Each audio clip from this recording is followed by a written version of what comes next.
Hello and welcome to Siddhi. SSC Steno 2025 answer key is out. Let us analyze the GS section.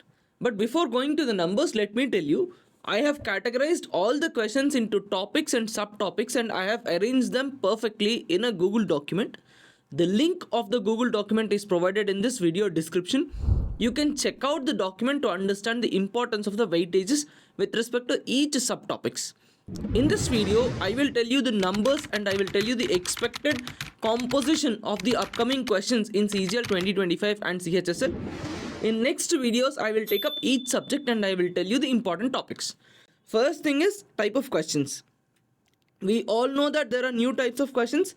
Even in one statement questions, there are conceptual questions, there are multi-statement questions, match the following, assertion, reasoning and chronology. These are the new types of questions and these questions were asked in Steno.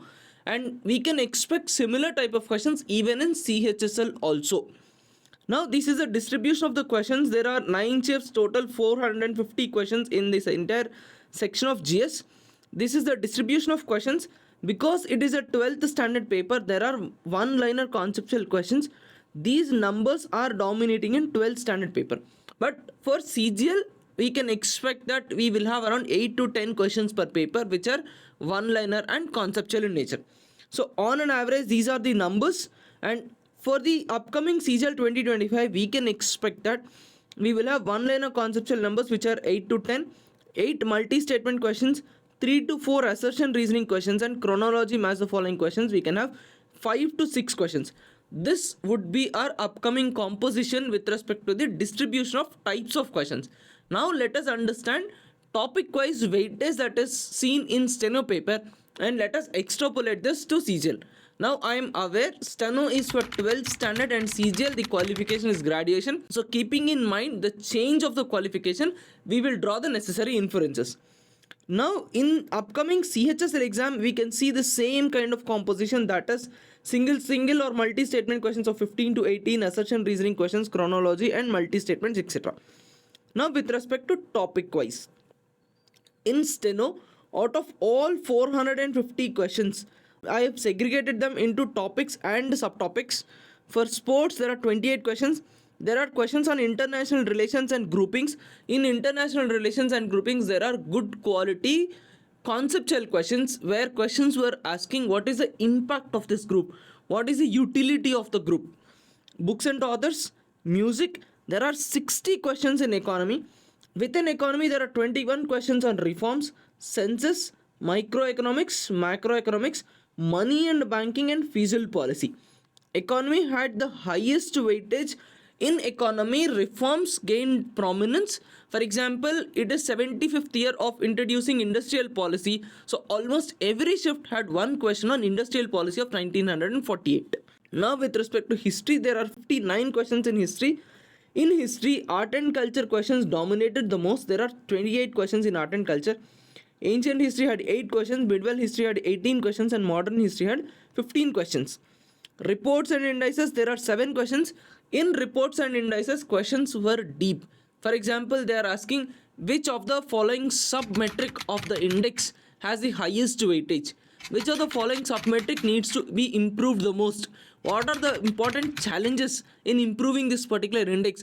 These are the kind of questions that are seen when there are questions on reports and indices. There are questions on government schemes. Current affairs, there are 9 questions. There are very less number of questions based on pure current affairs. Application of current affairs based on static GK or the core concepts is what is seen in this paper. And there are certain questions on environment. In environment, there are questions on national parks, wildlife sanctuaries. There are also questions on pollution, etc. There are 22 questions in space science. Space science had lot of prominence. There are n number of questions on ISRO. At least per shift, there are 2 questions on space science. Geography, there are 54 questions in total. Even in geography, there are 5 questions on geomorphology, 6 on climatology. Population, resources and agriculture, there are 16 questions.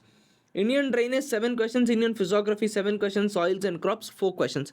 So geography, there are good number of questions. In economy, there are very good number of questions. Even in history, there are good questions. But the highest weightage is seen in polity.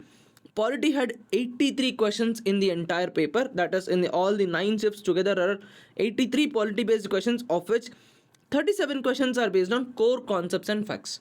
There they are testing your conceptual understanding, but you can handle these questions very easily provided you have decent knowledge on polity. Along with that, there are questions on articles, schedules and amendments, various bodies, acts and policies. In acts and policies, these questions are based on current affairs. For example, more or less every shift had a question on BNS or BSA. So acts and policies which are related to current affairs, and there are few questions on appointments. Along with that, in science there are 29 questions. This is the science distribution. There are questions on technology, there are questions on even stem cell therapy, etc.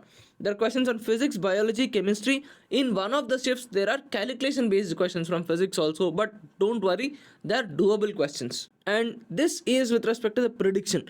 Now based on the number of questions that are there in Steno and extrapolating it to the upcoming CGL and adjusting it based on the standard of the paper, we can expect that in upcoming CGL or CHSL this could be the composition. Economy, history, geography, polity will dominate the paper. Economy 3 to 4 questions, history 3 to 4, geography 2 to 3 and polity 4 to 5. Along with that, there will be questions on international relations and groupings, government schemes, current affairs, science, space science in specific. This could be a separate topic. Along with that, there could be a separate topic, that is biotechnology, and questions could be there on biotechnology as well. Along with that, there could be one question on books and authors, and there would be one question from miscellaneous topic. There may be questions on reports and indices, appointments. If there is a report and indice question, we may not find a question on appointments, etc. And there would be questions on national parks and wildlife sanctuaries. So this is with respect to the upcoming CGL or CHSL and the predictions. So what is our right strategy? The right strategy is to focus on handling 15 to 17 questions perfectly. And let me tell you, your 60% of paper will be from these 6 topics: polity, history, economy, geography, government schemes and space science.